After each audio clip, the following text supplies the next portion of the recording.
What's up, everybody? Welcome to Kiya and J Studios. It's your boy Jay. It's your girl Kiya. And today we'll be talking about the debut of the Falcon and the Winter Soldier on Disney Plus, dropped on September 19th.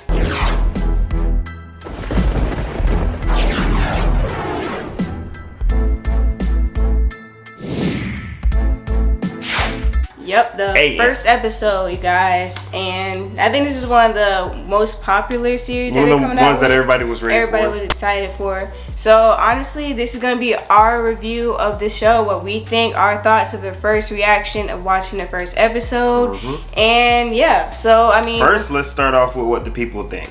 So isn't quite doing as well as WandaVision right now. WandaVision ended the first season with an 8.2 out of 10 on IMDb, a 91% on Rotten Tomatoes, and 93% of people liked the TV show through Google. Right. Now, they're not doing quite as well, sitting around the 8 out of 10 range, but 92%, which is 1% less of people, liked the first episode, the debut of Falcon and the Winter Soldier. I can sort of put myself in that same spot. I mean, I don't know if you felt this way too, but it didn't like really. I started watching it, and through it I was like, and then at the end it was sort of like, what's next? Yeah. Like it was not what's next in terms of the next episode. Like, okay, what am I gonna watch next? Yeah. It didn't really have me like, oh, I'm excited for the next episode. Like, what's to come? Like, I'm like, cause WandaVision, the first, cause I think they dropped the first 2 episodes, right? They dropped 2 episodes, and you're like, wow, this is interesting. Like, it wasn't like obviously like a show where it was like, oh yeah, this is great already, because it started off pretty slow. But it was like, it's interesting because I want to see where you want to go with this. Right, that's exactly where I'm at as well. But with Falcon and the Winter Soldier, it's like, I mean, what is my reason to watch the next episode type situation? You know what I'm saying? I mean, because I think even when it comes to I guess the villain of this season, I guess it really doesn't. That's not really clear yet. Like, you know, like who the enemies are, but they're not like a direct like enemy towards, you know, any of the main characters really. So it's just kind of like they're there. Like, obviously that might become a bigger issue later. But I think right now they're probably focusing on establishing the characters first, because if you think about it, neither one of those characters they've really expounded in the movie. So I feel like they're probably, because even for me, I didn't even know Falcon like that. I think Falcon, you just saw him, but you didn't really get like a lot of information on him. You know what I'm saying? Like, you knew that he was in it. Was he in the army or something like that at one point? Yeah, he was working. I think he was working for SHIELD, I guess. Yeah. So you know, like, a little bit of information on him, but like you didn't know like his family or anything like that. So I think they had to kind of establish like what kind of normal lives that they actually live. Yeah, they're kind of sort of have to expound on characters, because they really keyed in on other characters. They didn't have movies before. Winter Soldier didn't really have a movie before. Didn't really find Falcon all of that interesting. Yeah, I never really did either. So. You know, in Winter Soldier, I didn't really find him all of that interesting either. He was really sort of one-dimensional as far as his character was throughout the movies, and I guess they're trying to branch out a little bit, and it's going to be interesting to see what, I believe his name is Sebastian Christensen or something like that, who plays him. I would like to see some depth, how deep he can take the character, because I guess there's a lot of turmoil mentally based off of, you know, all of those years of him being controlled by Hydra and everything like that. It's like, because it's bad, because even if you think about it, I mean, at least Captain America was in a coma thing for like all that time. He's pretty much like, he was kind of dealing with the same thing, but it was actually being turned into a weapon. So you have to deal with the fact that you're not in the same time frame that you were in before, so your family, all that, and the harm that you've been inflicted on people as well. He's going through a lot. Yes, it's interesting. I see where they can go with it. Did it intrigue me? No. The fight scene was fun to watch. Yeah, I think that got me really into Falcon. I was like, okay, he pretty dope. Like the way that he kind of like that. I mean, he got beat up for a little bit too. I was like, okay, you got kind of jacked up to be an Avenger there, sir. Yeah, but it had me engaged though. So that's the main thing. It had me engaged in the whole scene. So that part was good. Yeah. So I mean, I think another thing is, I guess Captain America is gonna become a bigger theme.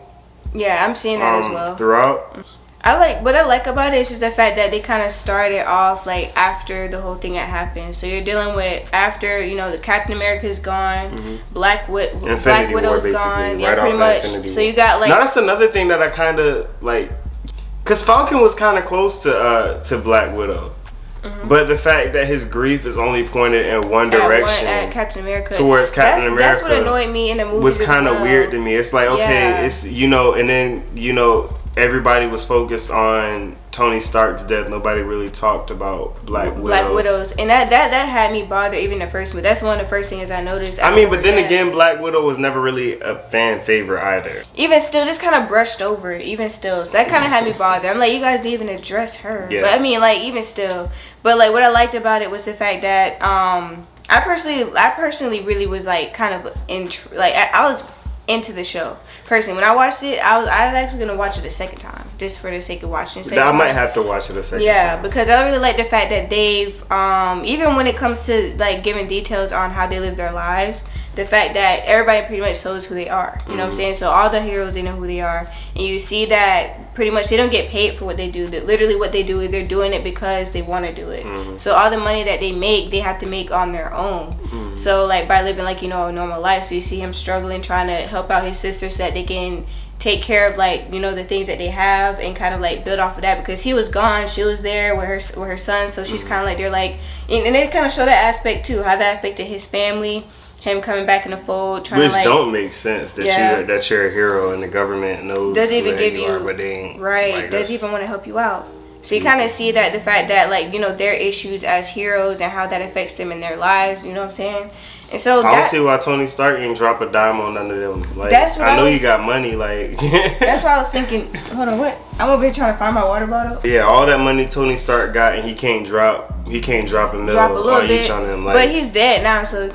I mean, but Pepper Potts, though, like. That's true. She probably holding on. Like, you got all of this money. You see all these people that fight alongside you struggling. Like, drop a pretty penny on them or something. You know they ain't getting paid. But even still, I like the fact that they also are going into how even the Avengers have changed and how they're really trying to create, like, have people feel protected again, because after all that stuff happening, they're gonna have to rebuild the Avengers. So you're seeing them go through that process, how that's taking a toll on even, you know, that whole thing, SHIELD and all that. So like, I like the fact that we kind of get to at least know, because at least like in WandaVision, they didn't really go into like that part of it. They kind of just you heard of it, like you knew what happened, but like it kind of wasn't like, you know, what we're getting with Falcon and Winter Soldier. So you're kind of getting that whole aspect, like all of that. And I think that's why they probably started the way that they did, because it's starting off like, you know, like this is them after all that stuff happened. So I mean, I personally enjoyed it. I feel like it didn't drag too much. Like it wasn't like a drag to kind of get brushed up on like what exactly was going on with each of them.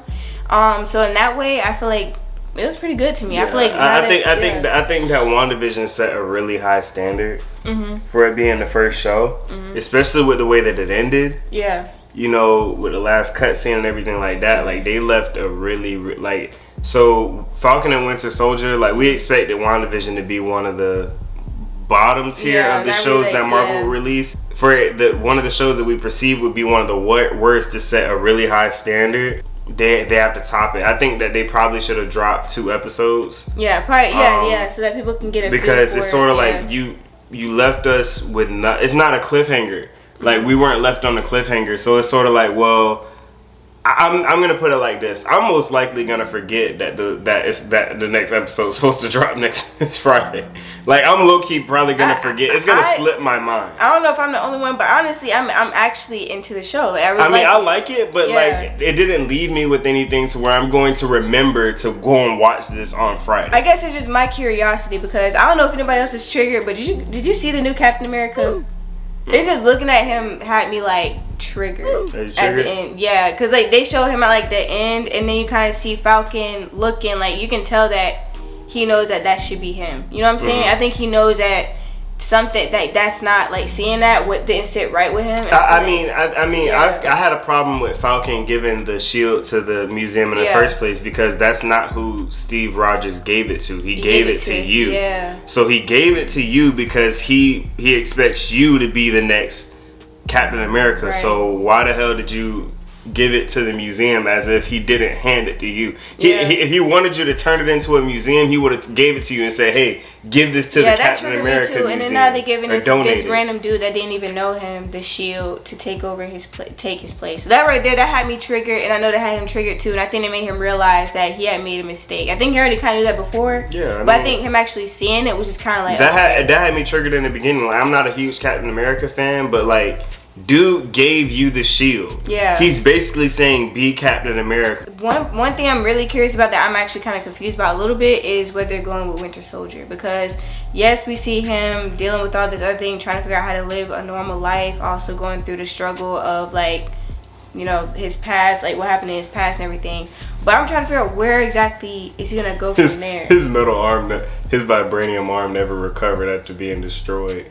It's skinny now. I never noticed. I looked at it; it was kind of thin. I'm like, okay, it don't look like it used to. I didn't even see that part.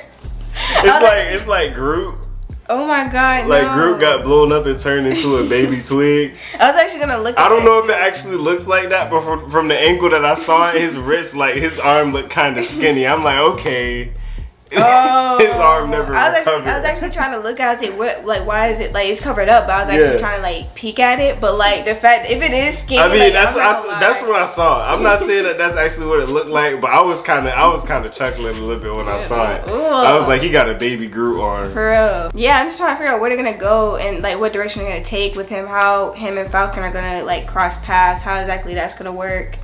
I'm like really trying to figure out where that is. Falcon. I hope they take their time with Winter Soldier.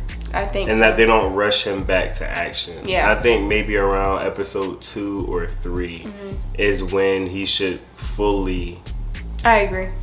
Because, like, you know, you have to ease your way into it. Because you're already saying because he has a lot more issues than even Captain America had. Yeah. Because he remembers everything that he did to people. It's not like he like he was unconscious and he doesn't know. He saw all of it. Like he sees it and everything like that. Right. So that kind of grief and trauma, that his PTSD is on an extreme level. Yeah, even with the old dude, when he realized that he actually killed the dude's son, even that part, like being like that close to home with it, like somebody that you're actually like friends with and cool with, the fact that you killed somebody that was so like special to them, that right there in and of itself is just like wow, you know what I'm saying? I don't like his suit. Yeah, I don't like it looked like he wearing a janitor's outfit with like some. I noticed that as well. I was like, they need to change that. I'm like, okay, with some goggles on. They gave this dude a hazmat suit with some plastic pieces on it. I mean, not plastic. It doesn't look plastic. That's DC quality. Get this man a real suit. Yeah, like, I agree. I don't really care for his suit either, but I guess that's something we could probably look forward to. Maybe they will probably change up his suit, because I feel like it's about time anyways. Like, it's past. So I mean, he's supposed to get the red, white, and blue anyways. So. Yeah. But yeah, so that's our review of the first episode. There wasn't like a whole lot to go into because it's just the first episode, but I think that's something we'll have to figure out at least like a few episodes in. So what we'll do is we'll do like a review every couple episodes of like what we think so far of the series and where we think it might be going. Right now it's really hard to tell for us personally. We'll be doing reviews on the show, basically. Rate it. What's on a scale of 1 to 10? Scale 1 to 10. I want to say 7.5. I'd say 7.5 mainly because I'd give it a 7.5 only because the fact that like there's still like a lot of unanswered questions. I'm really just confused as to where it's going. Not really confused, but like where is this gonna go? You know, like what direction it's gonna go. That's why I gave it a 7.5, because it's kind of like. I'll give it an 8.5. So that gives it about an average of 8. Dang, how about I rated it lower than yours? It didn't leave anything to be desired. It had the fight scenes in it. It answered some questions as to what was going on after Captain America. There aren't any real plot holes, and there's a lot to build off of. So it has everything that you would expect for the beginning of a really good series to have. And that's why I give it an 8.5. Was it intriguing? Did it leave you on a cliffhanger? Not really. But was it a good episode? Was it solid? Like, did it check all the boxes? Yes, it did, for sure. So and did it do it well? Was the acting good? Yes. Yeah. They had Don Cheadle in the first episode. Don Cheadle in the first episode. Guys, look forward to those next reviews. And also we also did check out the Justice League Snyder Cut. We checked it out. I watched the definition. I'm not sure if you finished it yet, but she enjoyed it. You finished it? I haven't finished all of it yet. The graphics are still bad. Wait, hold on, wait. We gotta say that for another. Video. The graphics are still bad. Yo, we will go. The plot holes are significant. We'll go into this in another video, so stay tuned for that, guys. What was the point of the singing women when he went back into the water? I'm like, this is a whole 2 minutes that don't need to be there. It was awkward. Like I'm sitting here, I'm like, and then she sniffs the cloth, and I'm like. This just got super weird. I just had to look away at that point. She really they got a song from everything. I was saying. Okay, all right. Anyway, we'll be going to that in another video, so stay tuned. Also, make sure you follow our social medias. We're on the road to 100 subscribers. On the road. Yes, we'll be doing a giveaway at 100 subscribers. You definitely want to stay up to date on there. And then I know it took us like a minute to like upload another videos because we're waiting for Falcon the show to come out. So now that it's out, you got this video, but like to stay updated and make sure that you stay connected with us and what's going on and what you can look forward to in next videos. Check out Instagram because we post on there. And also, yeah, so you want to stay tuned to that. If you're new to this channel, welcome, because we did get a couple more subscribers. So like, share, subscribe. Yeah, make sure you guys like, share, subscribe, and we'll see you guys in another video. Pose for the thumbnail.